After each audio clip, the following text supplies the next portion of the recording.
On Forest Focus as we turn our attention to Chelsea away and the final game before the international break for Nottingham Forest. Joining me to discuss the game in full and the latest Reds news, first of all, is Pete Blackburn. Pete, good morning. How are you today? Yeah, not bad. A little bit croaky-throated and slightly intimidated to be doing one of these previews with an actual expert on the opposition for once. So I think Greg and I are going to have to make sure we're getting it right this time.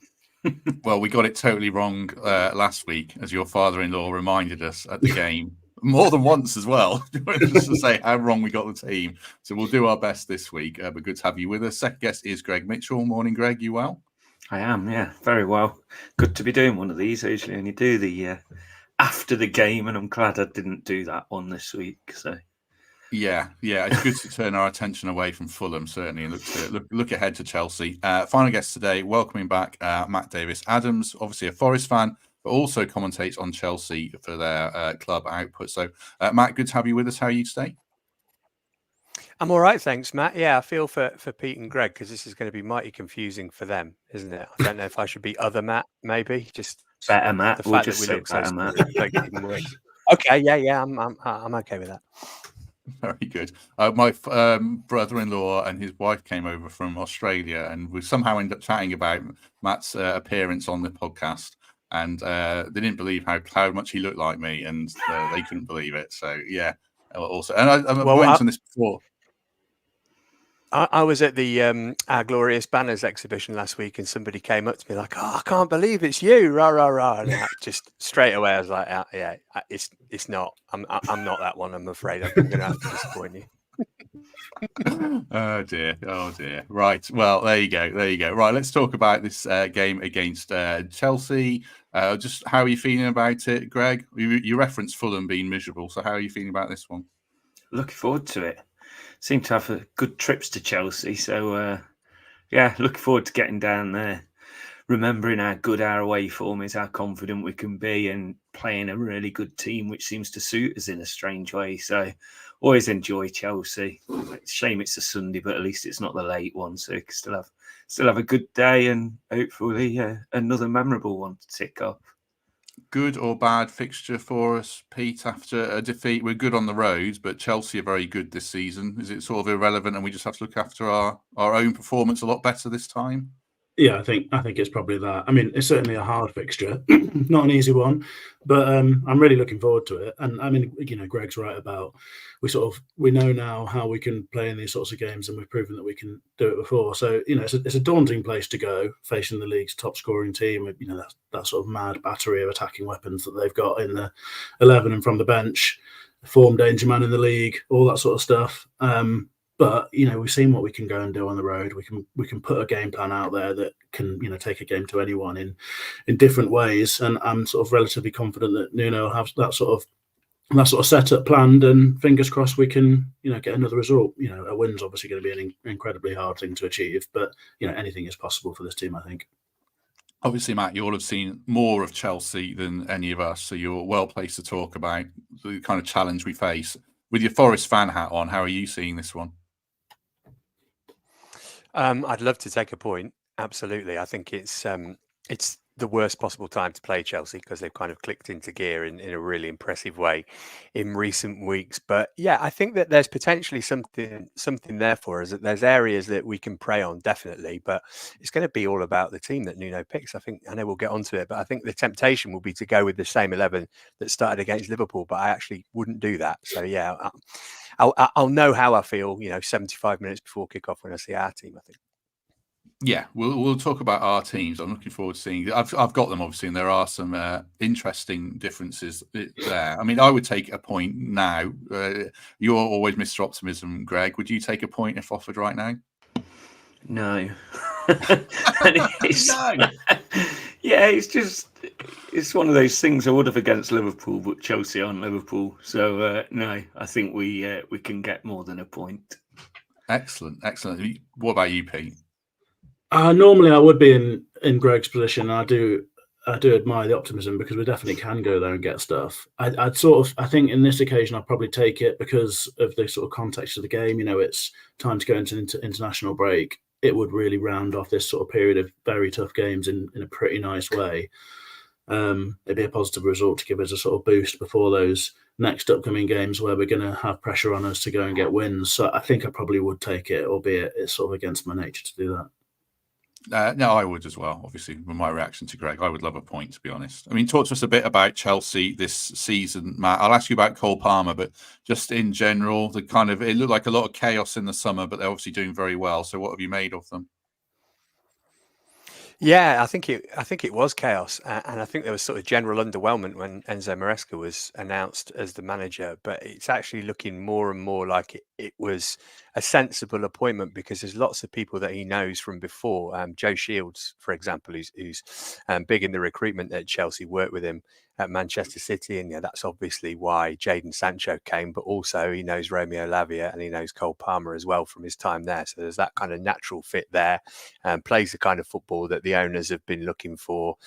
And he's been really impressive. As I say, it was quite underwhelming when they brought him in, but he has dealt with the chaos that goes around Chelsea in a way that kind of belies his inexperience as a manager. Obviously, his first season in the Premier League, and he was getting questions thrown at him every week about, you've got 41 players in your squad. And he just batted it away immediately and said, no, I haven't. I've got 26 that I'm working with. The others are all off somewhere else, and kind of did a pretty effective job in making it a non-story.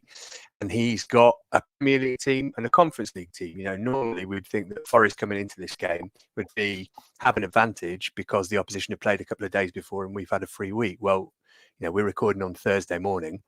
I'll be going down later for the game tonight, and it will be a totally different 11 to which started against Brighton, and a totally different 11 which will start against Forest. So they've got that much depth about them, and the quality is ridiculous. So it's taken them a while to get this squad built, but I think they're pretty happy with it now. And they lost to City on the opening day. Fine, that's going to happen to most teams this season.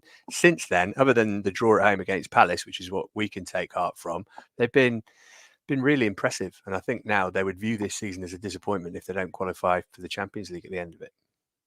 So much of the headlines at the weekend were obviously grabbed by Cole Palmer with his 4 goals. AD in the comments says we've got a man mark him. I suppose there's a couple of questions about him. Obviously, he's such an elite player.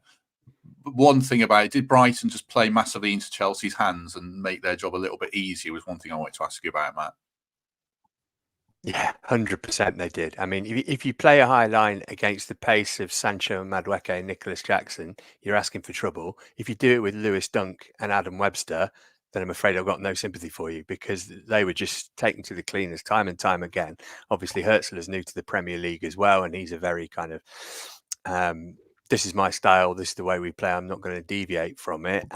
And they just got brutally punished. But they made sloppy mistakes, which Forest hopefully will not do, but Chelsea did at the back as well. But that was just the ideal game for Cole Palmer, even though he started it hitting the post, having a goal disallowed, and you thought, is this going to be his game? But one of the things that's most impressive about him is that he is totally unaffected by A, his own brilliance, and B, anything that happens on a football pitch just doesn't seem to faze him whatsoever. I've never seen it. Well, he's a little bit Hazard-like, but he's just like, he makes the impossible look easy, and it is a joy to watch, but it won't be on Sunday, I don't think. No, I quite like his interviews. They're quite funny. Have you interviewed him? Luckily, I haven't yet, but I am told that it is an extremely challenging thing to do. Some players are just not into it, are they, basically? But when he gives answers, I always think they're quite funny. Like last year, somebody tried to rile him about when there was the whole row over who was going to take a penalty, and Madueke had the ball and somebody else grabbed it and he got it, and they sort of tried to make a story out of it, and he just, as he does, deadpanned it and said, well, I take the penalty, so I got the ball and took the penalty and scored, and just kind of shut it down completely. And you sometimes feel like he struggled to tell you his own postcode, but my goodness me, he's an amazing footballer. No, you're certainly right there. His interviews are funny. The one about he basically didn't seem to know who Dennis Bergkamp was at the weekend, which I thought was quite good as well. After scoring those 4 goals, right? I think all of the conversations led up to our lineup. So we'll do a couple, then we'll have a word about the nav, and then we'll do a couple more. Matt, you're guest of honor for this one. Do you want to go first, second, third, or fourth? I don't mind. I'm happy to kick things off if you like. Yeah, we'll kick things off with you then. Just bear with me one sec while I change the background. Okay, so this is Matt's team. I shall read it out, and for the listeners, not the viewers, we'll have a chat about it, and then we'll get everyone else's team. So it's Sells in goal, Aina, Milenkovic, Murillo, and Moreno across the back. Yates and Ward-Prowse sitting with Elanga, Gibbs-White, and Hudson-Odoi in support of Chris Wood. So it's 4-2-3-1, our kind of our regular team in the sense. What's your thinking behind it, Matt? Well, I think the back five is nailed on now. I'm really pleased to see that Ola's back at right back because that's his natural position. I saw a lot of him in Chelsea's under-21 teams, and I remember Antonio Conte was a really, really big fan of his at right back because he's an excellent man marker. I think he's added so much to us. Milenkovic and Murillo. I think beyond Arsenal and Spurs, I don't see many teams who've got a better blend of centre halves than we have at the minute. I think that's absolutely brilliant. I think Moreno's been excellent as well since he's come in. Ward-Prowse, he's actually got a decent record against Chelsea, and he's an experienced Premier League player, perfect for this kind of game. I'm picking the team with my heart rather than my head. So Ryan Yates starts every single week. I'm hoping that he can invoke the spirit of Joe Worrell at Stamford Bridge last year and have the best game of his life. And then obviously Gibbs-White comes back in. And I know that Elanga and Hudson-Odoi didn't start at Liverpool, but I think that this is a different game in that Chelsea's fullbacks no longer attack effectively as wingers. One of them inverts, comes in as a centre half. The other one kind of moves into midfield, often as more like a 10 than a fullback. So I think that's going to give us space for Elanga and Hudson-Odoi to actually provide us with some width and get some crosses in for Wood. So that's why I'd have them in. One name that I suppose is missing from there is Elliot Anderson, who's been so good for us this season. What's your thinking with not having Anderson in? Literally just because I love Ryan Yates. I mean, if I was actually Nuno picking the team, I might well go for Anderson instead, but my morals will not let me not select Ryan Yates, and I really like Ward-Prowse in there.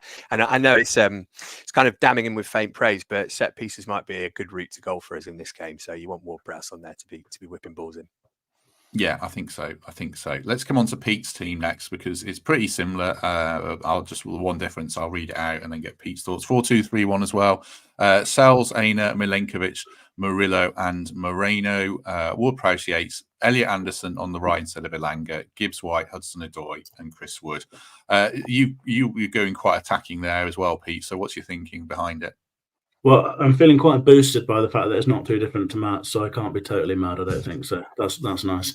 I mean, I think my overall thinking is that there's a balance to be had in this game that perhaps wasn't quite the case in the Liverpool game for the blueprint we had there. I mean, I think Chelsea are a team that give us massive reasons for fear and things to be aware of, but I think they're also one that presents opportunity for us that perhaps we wouldn't have seen in the Liverpool game, where it was very, very hard to pick weaknesses. So we're going to need an element of solidity and consistency and stability in the defence and the midfield to cope with the threats that Chelsea have got. We all know about that attacking quartet and the directness, the sort of relentlessness of them. Their huge amount of skill and goal scoring potential there. So I think you need Yates in the centre mid to help with that sort of fight, to bring energy and to really battle. The fullbacks I think are pretty nailed on. Centre halves and never really going to change. I'm bringing Anderson in to help with that. So he's an option to sort of drop in, form a bit of a box in midfield with Gibbs-White in ahead of Yates and Ward-Prowse. So when they are, I mean, Chelsea are going to look to dominate the ball in central areas, I imagine, particularly as Matt says, with at least one of the fullbacks inverting and the wingers both invert as well. So we're going to need numbers in there. But the balance for me is that I think you can get at the Chelsea defence. I'm not sure it's not the sort of solid defence that you look at often with these sort of top 4, 5, 6 teams where you think, how do you penetrate that? I think there are chances for us there. Chelsea tend to give up chances. So I need Hudson-Odoi in the team, I think, or Elanga to try and carry some width, to carry that threat, to link up with Gibbs-White and Wood and give us that balance. So that's where I was looking at for it. I just think it's hard not to have Anderson in the team at the moment, and he presents us with an opportunity to have a player in that right wing slot who can bring attacking qualities to the game, but also brings huge work rate and versatility and ability to sort of drop in and form either a 3 or a box 4 in the field to counter some of their threats as well. So that's sort of how I see it. It's trying to find a balance where we can carry enough threat, keep Chelsea honest, but also, have the sort of tools to defend against that really serious attacking side that they've got. Very good, very good. I'll throw some questions at you in a minute. A couple of people in the chat asking about Gibbs White, whether he can play this weekend. We had until yesterday to submit our observations, I think was the phrase, on the Brighton incident. So I don't know when we'll find out if it's before the game or not. He could get a ban, and then obviously that would rethink things. You could be looking at a couple of extra games. Hello to my mother, who's watching in Corfu in the live chat today, who I think lives vicariously, seems to track my life through this podcast. With my dad occasionally messaging me saying something that I've referenced on the podcast that I haven't referenced her at all, which throws me sometimes. But hello, mother. Good to have you with us. Is Matt your sort of nickname as a kid or something? Going back to when I was a kid, yeah. I'm glad you picked up on that, Pete. Thanks. Any other stories welcome, then? No. Yeah, just the odd one. Yeah, just pop anything in the chat, Lynn, if you could. That'd be ideal. No. Thank you very much to Jed Cracknell for signing up as a member. Very much appreciate that support, Jed. Anyone else that signed up as a member as well recently? Right. We will take Greg's team shortly, but just before we do, a quick word for the Trent Navigation. Every Wednesday and all Champions League nights, you can get pizza and Peroni for only 12 quid, an absolute bargain. Basically 6 quid for each, I guess, given the price of beer these days. Matt Davies-Adams, have I asked you what your favourite pizza is, as I seem to do to everyone, or not? You did, and I said a margarita, but with a bit of andouille on it, please. Well, that's very classy. I don't remember That's that. exactly what I'd have, with a bit of that chili honey sauce as well. Oh, yeah, very good. I didn't know you had that in you either, Greg Mitchell. I'm impressed with that. I like that answer. Right, let's go to your team, Greg. Let's read this out. It's 4-4-1-1 from Greg. Sales in goal. Nico Williams is in at fullback in this one with Milenkovic, Murillo, Aina, Elanga, Ward-Prowse, Anderson and Hudson-Odoi as a midfield for Gibbs White in support of Chris Wood. Tell us about it, Greg, and I'll ask you a few questions. It was so hard not to have Yates in this team because, like the comments have said, we need someone to get Palmer, and hopefully that's Anderson going to do that. I don't think you can play. I think we have to play both or neither of the wingers, Hudson-Odoi and Elanga. I think they work so well together. It's like counterproductive just to have one of them on. So I think it's all or nothing on that sense. And then I suppose the other big one was Nico Williams playing. I think he's shown he's hungry. I know Marino's an absolutely amazing player, but I think just that extra pace as well against the Chelsea fullbacks, just go for them a bit, but then protect ourselves against Palmer in the middle. And it's amazing that like all of us have put Wood up front this time last year with 2 fit strikers, choosing Wood over Taiwo. I think that's credit to him, how well he's done over the past year.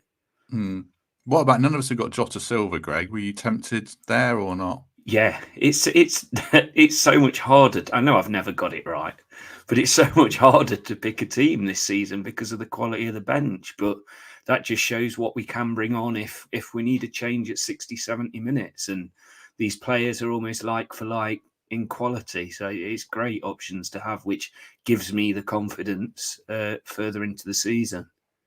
What's the best way, do you think, Matt, to go about handling Cole Palmer? Have teams tried to double up on him and man mark him to any effect at all since he's been there?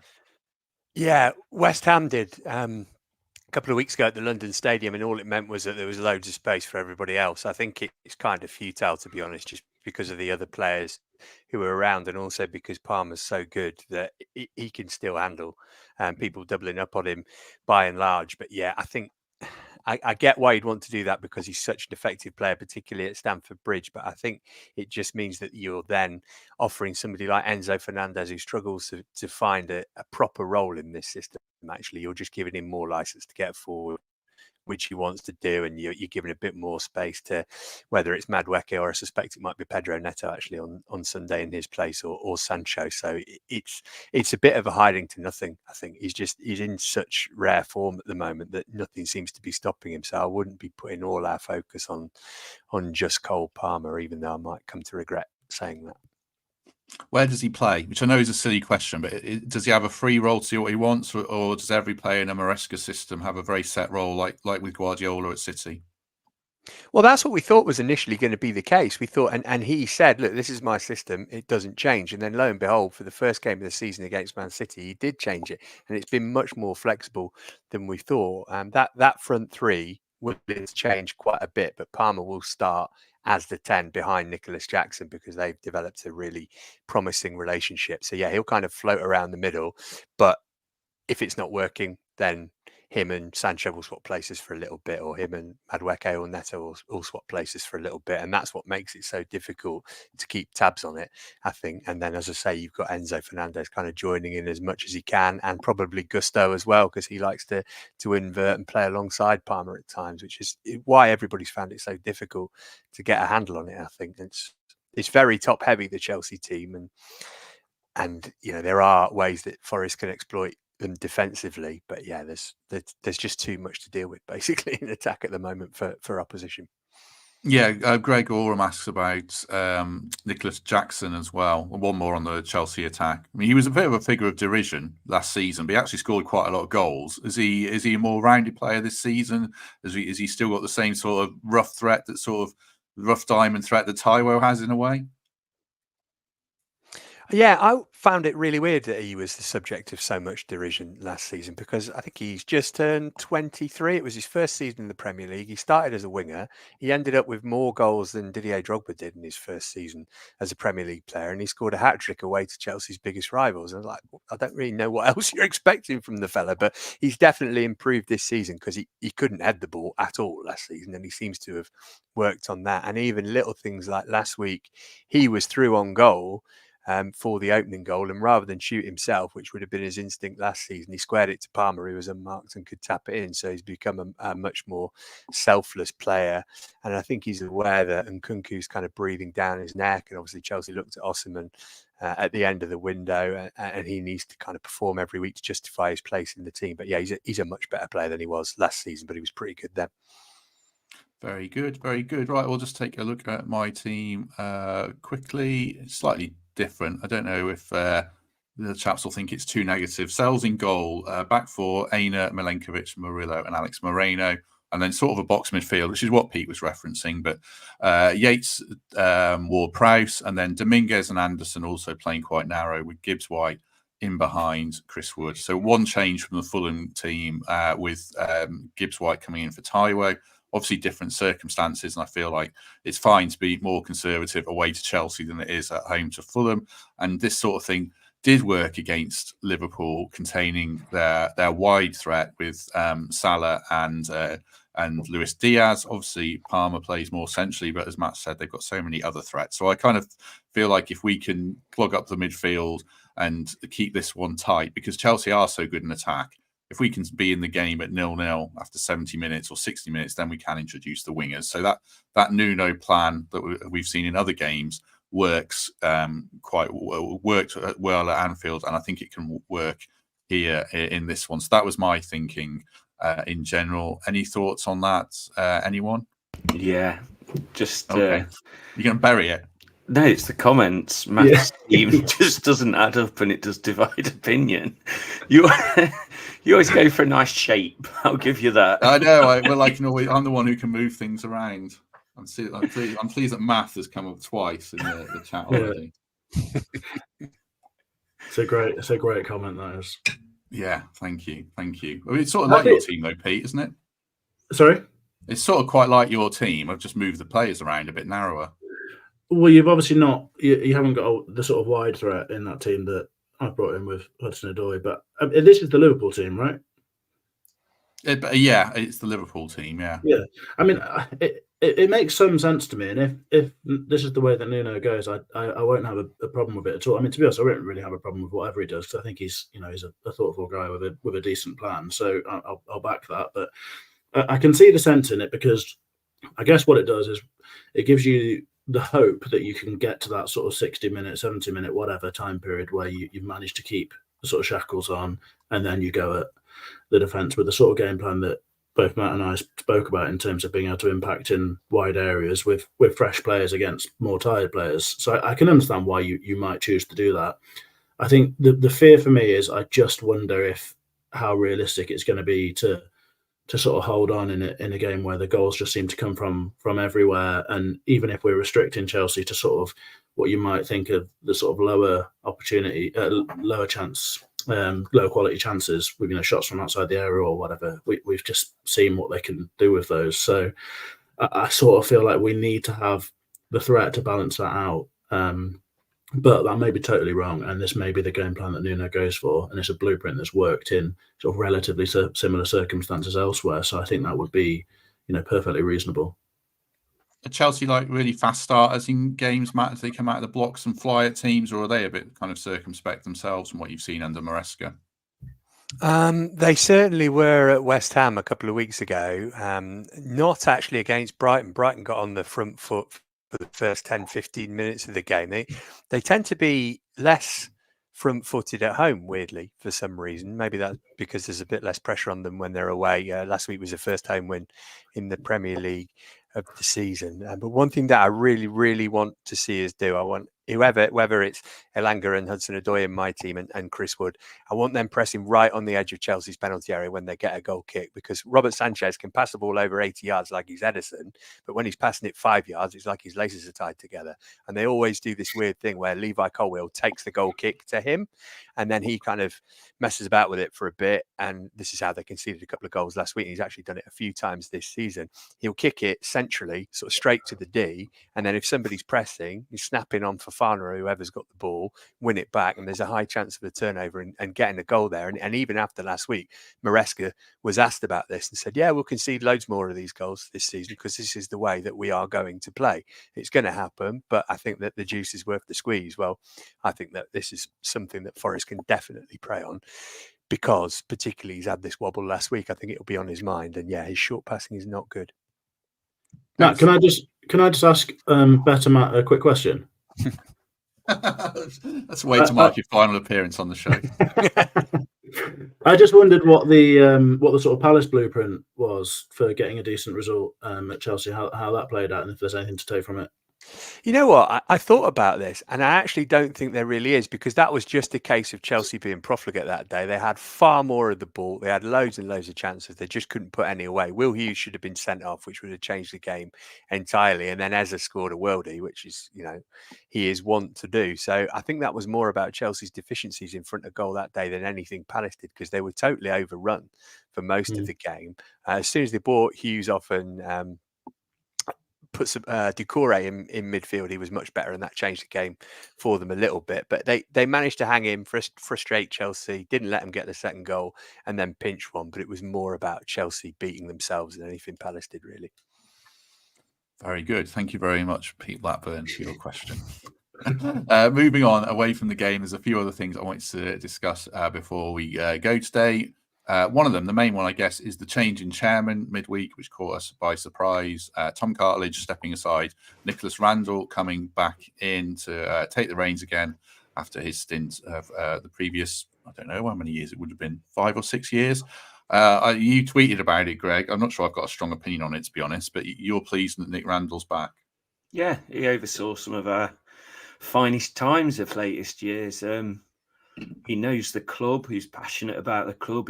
He hung around when he wasn't the chairman, which I think shows his eagerness to continue this project. And I think he understands the Forest fan base and what they want. I know a chairman at Nottingham Forest probably doesn't have the same kind of powers they do at other clubs, but I think having someone around that just kind of gets it and understands where we need to be, but also the fact that it sounds like Tom's staying to oversee the stadium redevelopment. So, having two competent characters around the place can only be a good thing.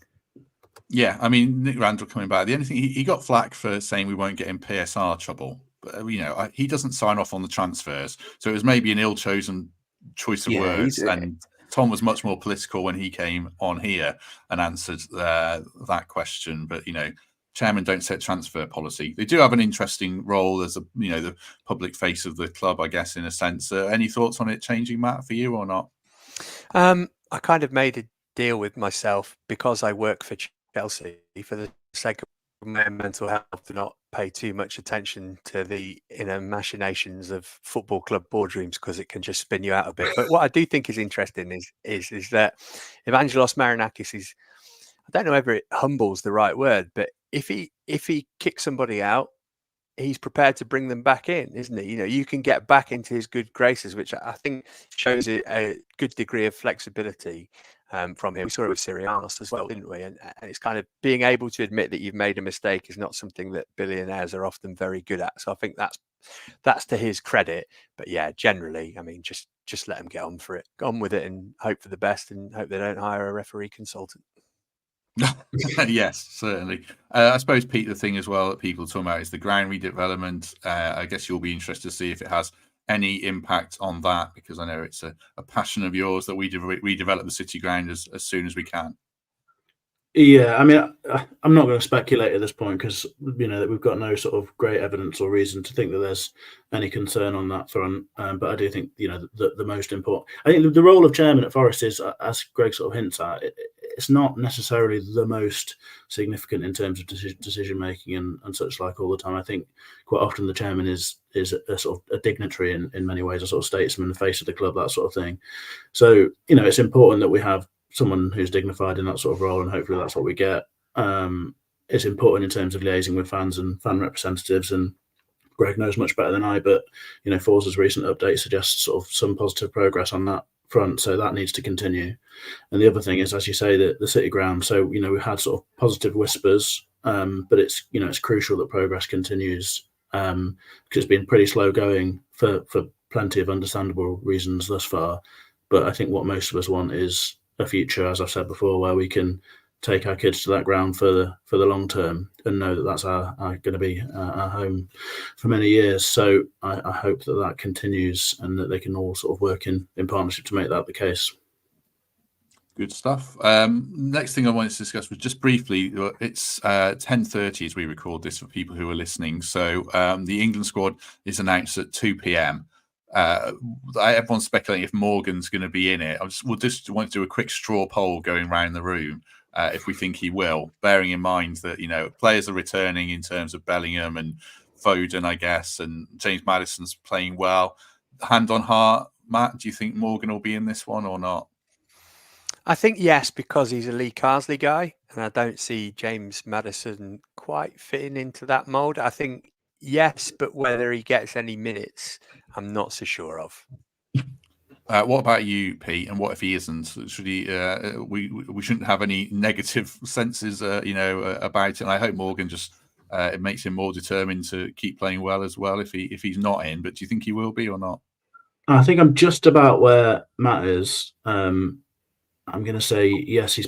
Hopefully he makes it, and I'm sort of just about confident that he will, because of the exact reasons that Matt says. I mean, when we did our pre-season predictions, I said I think he will make a squad this season because of that exact relationship with Lee Carsley.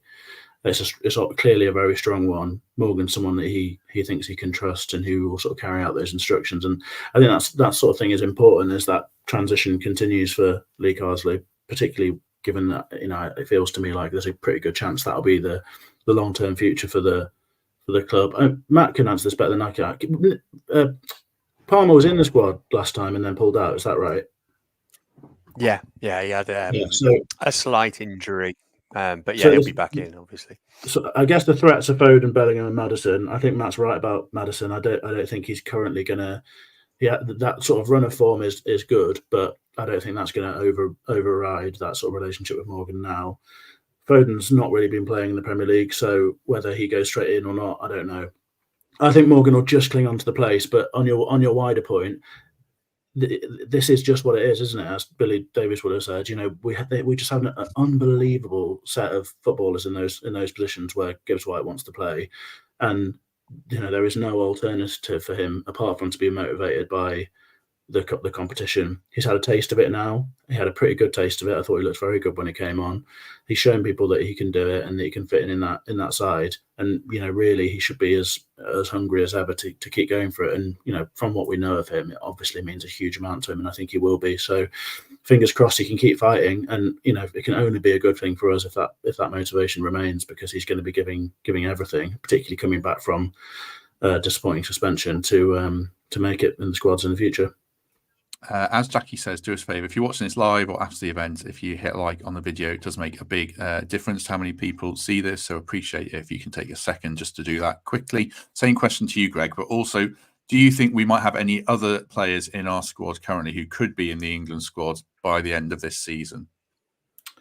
I'm going to be really selfish and be a club guy here. I said it on the radio last night and got some stick, but I loved when I was so excited for him when he got in that England squad. It's a few days away and he got his 20 minutes and his cap, and it was amazing. But I'd be not so secretly happy if he doesn't get chosen for this one.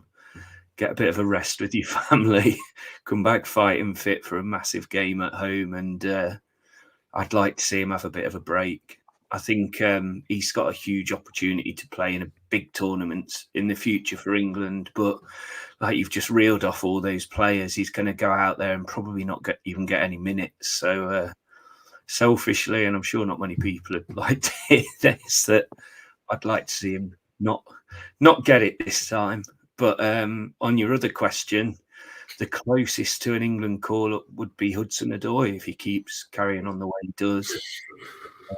I think realistically he's possibly the only one. It just depends how Forest do. As Forest climb the table, more of our players get looked at, and it's not that ridiculous to think, one day a Ryan Yates pushes his way into a squad with the right manager. But no, I think Hudson-Odoi realistically. Yeah, he was the one I was thinking of. I mean, Elliot Anderson can play. I think he's played Scotland under-21s, but he could definitely play for England, just competition in that area. But you see like Grealish getting dropped for the Euros, and Anthony Gordon's not cemented in the squad. So I thought Hudson-Odoi as a left-wing option, certainly. I think it's good for Morgan to be in the England squad. I think, around better players, on the big stage, I think he loves that. So if he is in, then it's a good thing. I suspect, but honestly, we kind of don't think he will be. So we'll see it at 2 p.m. What happens there. There is a talk of Greg mentioning about Hudson-Odoi playing for Ghana. I hope he waits. He's only 23. He could definitely get in the England squad. If he is patient, then I think there's the potential there. Last topic I wanted to discuss, there was a links from Graham Bailey, one of the transfer journos, saying that we're looking at Hayden Hackney along with Villa and Wolves. Matt, you do an EFL podcast with Sam Parkin, I think, one of your other projects. So tell us about that if you want. And also, is Hayden Hackney any good? And third question, are there any other EFL talents that we should be looking at in your opinion? It's called What the EFL. Going to be recording that later. We're actually going to have Daniel Story of This Parish on with us this week to tell us about his doing the 92 older siege. So that'll be out later today if anyone wants to listen to it. In terms of Hayden Hackney, I thought he was decent, but I thought I'd ask Adrian Clark, who is one of my co-hosts and is an actual tactics writer and former footballer, and I thought he might know a bit more.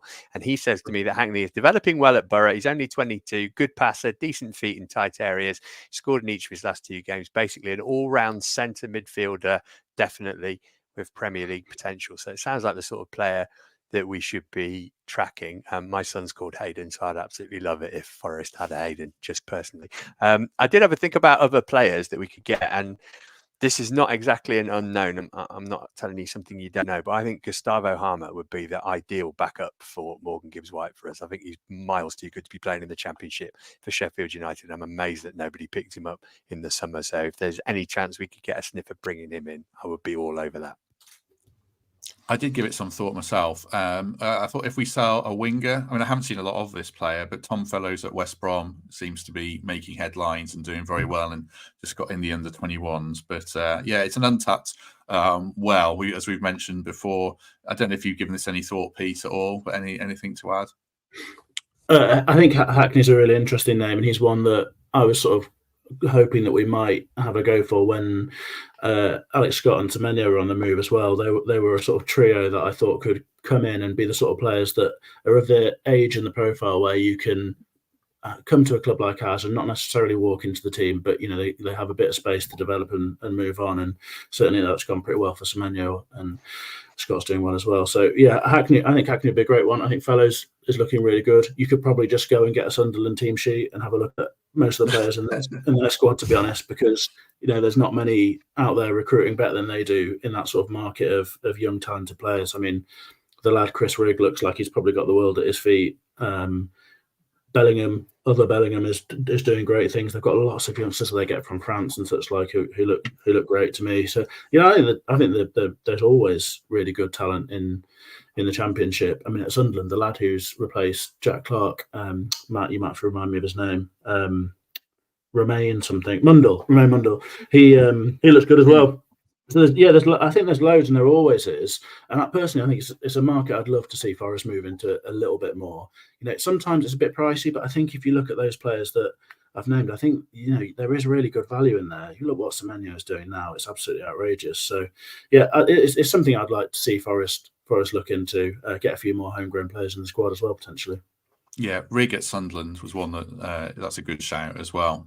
Pete mentioned homegrown players as well there, Greg. I don't know if you thought about any EFL players or read the notes I sent you all in general, but any thoughts on that and maintaining our homegrown crop to keep up this proud record? Yeah, I did read your notes actually, Matt. That Middlesbrough under 21 player looks quite good. There's a guy at Watford, a young lad, I think Albert Eames, is it? He's a fantastic young player that's coming through. So yeah, did a bit of research myself. Know what I'm talking about. But crack on, Matt. Dear. Very good. Very good. Right, I think that covers all the bases.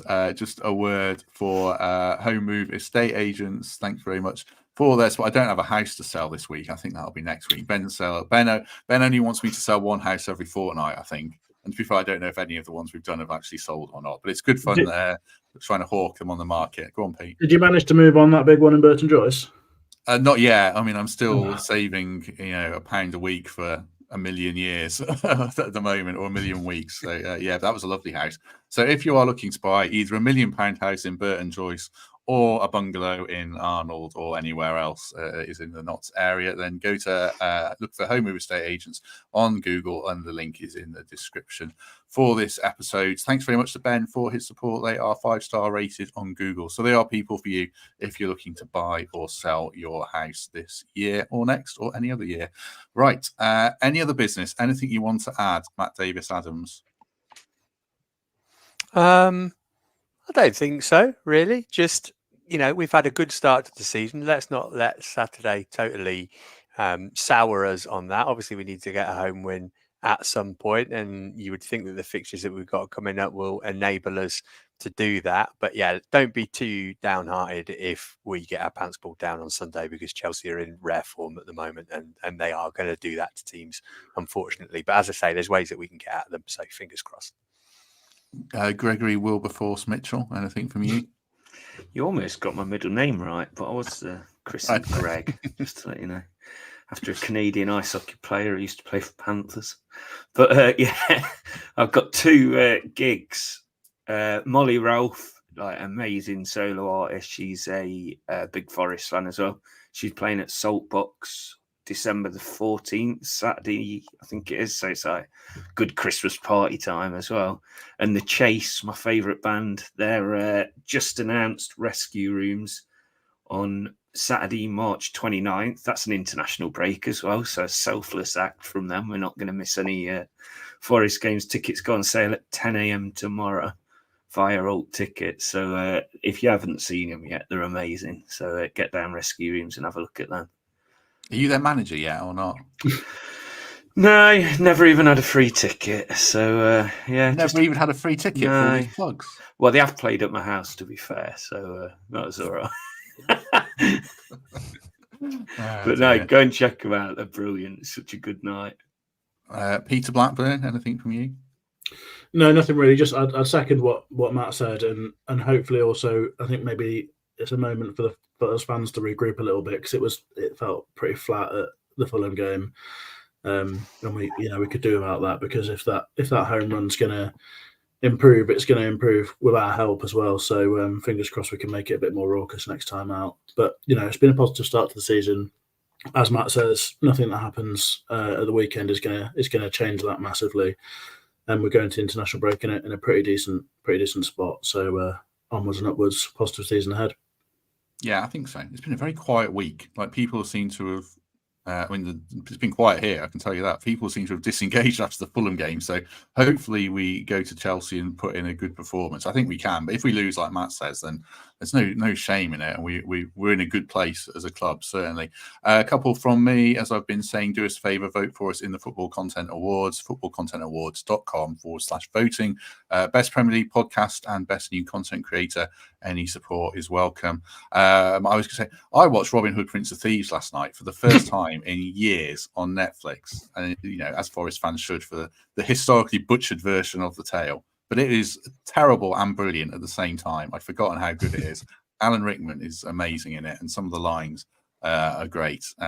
It's mad. Like Kevin Costner and Morgan Freeman, interesting casting, vault their way over a castle wall and then somehow land in straw. And then the very next scene, the peasants lift the gates up and all run through, which was interesting. But great film as a kid. Anyone got any favourite films as a kid before we go? While I tidy this up. Cool Runnings. Used to love Cool incredible. Runnings. Very good shout. Very good shout. The Goonies, that was another one of mine. Yeah. Yeah, I was a Robin Hood guy too. Christian Slater, very, very underappreciated, and the big fella who played Friar Tuck, Mike McShane, I want to say his name was. Yes. Good knowledge. Yes, impressive. Very true. Very true. Every Robin Hood film, apart since that, has been crap. So the Russell Crowe one was rubbish, and then the Guy Ritchie one was terrible. So the cartoon one's the best one still, right? That was better than Prince of Thieves. Even I've got a tattoo of the cockerel in the Robin Hood cartoon. Where is it, Greg? On my arm. Okay. Good question. Good. Pete's asking good questions today to end on. Right. We shall be back tomorrow with more on Chelsea, an extra eye on them with Harry Daniels. If you play FPL, you will know he is FPL Harry. So check that out. And then on Sunday, post-match show, 4:30 p.m, a rare 4-person panel with Mark, Paul and Ruby. And then back on Monday, maybe with Pruds. I texted him like 3 days ago and he just hasn't replied. Well, he's replied, but he's not answered that question, which is often what he does. So, yes, Matt Davies-Adams, thank you very much for your appearance. Hopefully have you back later in the season, but hope you enjoyed that. Yeah, pleasure. Really enjoyed it. Thanks for having me. No, a pleasure to have you on. Greg Mitchell, thank you very much. Thank you, Matt. I'll leave the final words for Pete on this matter. What matter? Your mum went quiet, didn't she? She gave a comment and then didn't come back. Did you block her? Yeah, well, yeah. Pete Blackburn, thank you very much. Thanks for having me, and what a pleasure to be on the podcast with the authentic Matt Davies as well. Deary me. I'm getting some real hammer today. I'm getting proper abuse, aren't I? Right. I enjoyed that, honestly. Right. Have a good day, everyone. If we don't see you tomorrow, then hopefully we shall see you soon.